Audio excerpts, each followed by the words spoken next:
सबके सामने पौराणिक दास्तान पेश है। राजा मोरंग बड़े धर्मात्मा राजा थे। उनकी राजधानी मोरंगगढ़ थी। उनके राज्य में किसी चीज की कोई कमी नहीं थी। दुनिया के सारे सुख सुविधा ऐश्वर्य राम उनके कदम चूम रहे हैं। लेकिन एक औलाद बिन उनकी गोद सुनी है। संतान के बिना पूरा राज्य सुना दिखाई दे रहा है।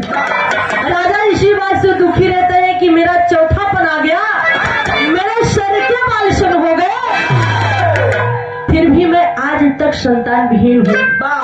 राजा इसी चिंता की चिता में दिन रात जल रहे हैं कि मेरे मरने के बाद मेरे खानदान का चिराग गुल हो जाएगा और मेरे कुल में दीपक जलाने वाला कोई नहीं बचेगा। होता क्या है, बिरहा में कोवली लगी।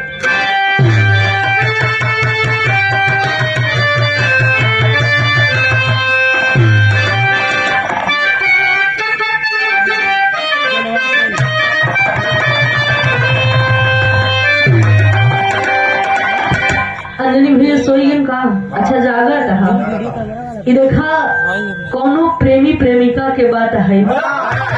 प्रेमी अपने प्रेमिका के समझावत या मोहल्ले में थोड़ा बच के रहा, काहे कि यहाँ के लड़के बड़े शैतान हैं। प्रेमी समझावत कहा कब कहना है।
लेकिन भाव पर गौर करिए बाबू जी, कहना है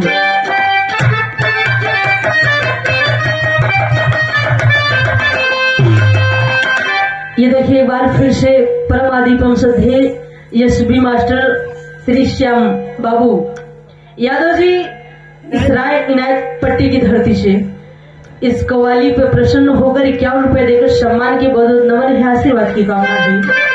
कहना है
का गम व्यक्ति को औलाद का पानी याद दिला देता है।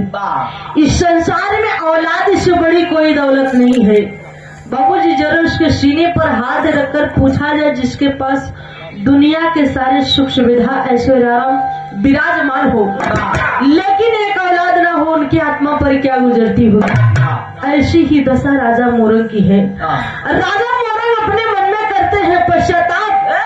राजा मोरंग अपने मन में करते हैं पश्चाताप। प्रजा कहे निर्वसिया का मुंह देखना है पाप। प्रजा भी उन्हें निर्वंशी कहने लगी। होता क्या है, नज़म में कहना है।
नींद नहीं आती है।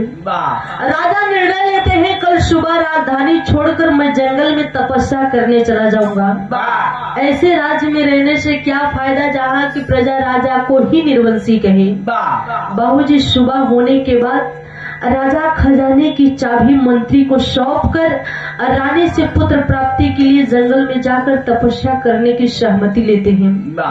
उसके बाद राजा जोगिया बाना रमाकर हाथ में कमंडल लेकर जंगल की ओर चल देते हैं। बिरहा में एक लाइन गीत लगी।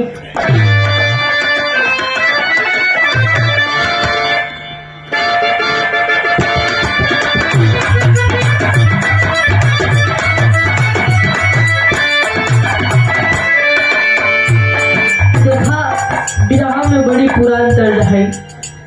जितने पुरान वो उतने रसदार है।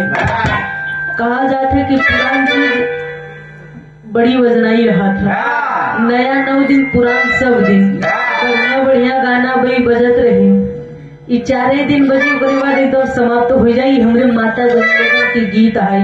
ई दुधा चाचा कहूँ सोई तो नहीं गए, ब्याहे हो गए। अरे बैठा है, कहना है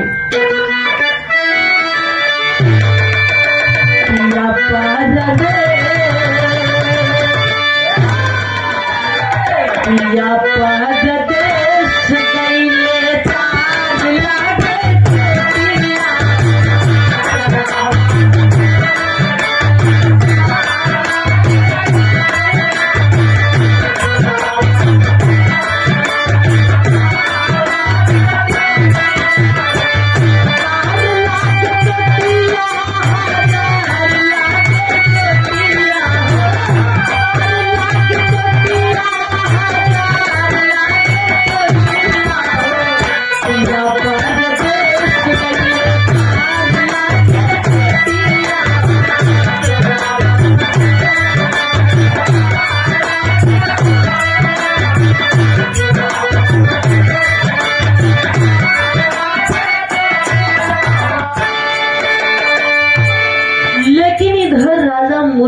इनका कहना है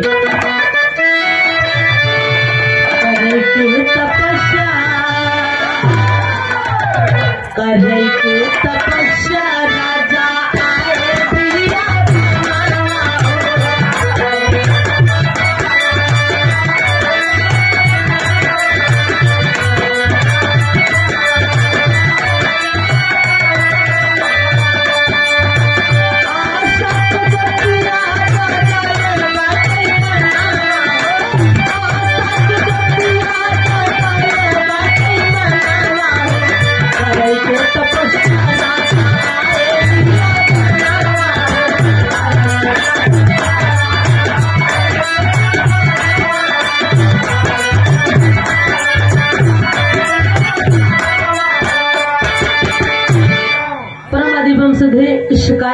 आयोजक श्री रामविलास यादव दुधार चाचा बनकट की धरती से बहुत सारा आशीर्वाद देकर सम्मान की चौड़ों में कोटि है, आशीर्वाद की कामना है।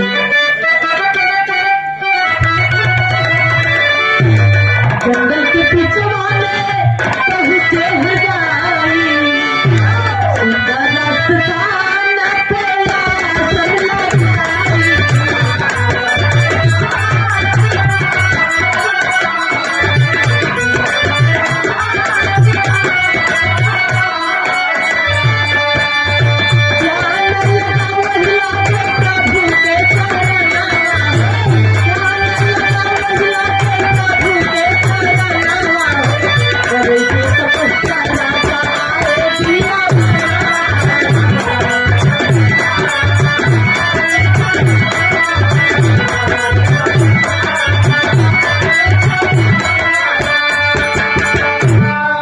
बाबूजी राजा मोरंग जंगल के बीचों बीच पहुंच के एक सुंदर स्थान देखकर वही आसन मारकर बैठ जाते हैं और धुनी रमा देते हैं कि अष्टदियाली भक्त वत्सल विधाता हरि हितकारी प्रभु ईश्वर गोविंद दयालु नाथ अखंड अनादि अद्वैत ब्रह्म अनंत शक्तिमान।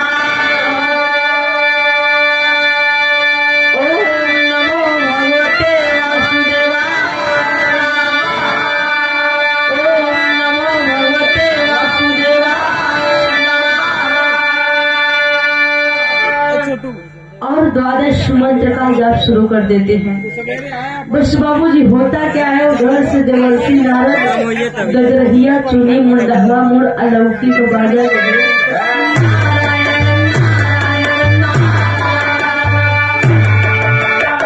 करते हुए उसी रास्ते से जा रहे थे। जब उनकी निगाह राजा मोरंग को पड़ती है तो वह चौंक जाते हैं। बाप रे, तो राजा मोरंग है, इनका क्या कमी होगा जो ने जंगल में तपस्या करे चलाई है। अगर ऐसन ऐसन राजा महाराजा तपस्या करे लगी है तो हमन जोगी जति के घाट ठेकान लगी। ये बात हम अपन चल के राजा मोरंग से पूछी था कि तोरे ऊपर कौन संकट आएगी, कौन परेशानी आएगी जो इतनी बड़ी राजधानी छोड़ के तू जंगल में तपस्या करे चलाई। हाँ बाबूजी, नारद जी करते क्या है, राजा मोरंग के पास पहुंच के बुलावत है कि महाराज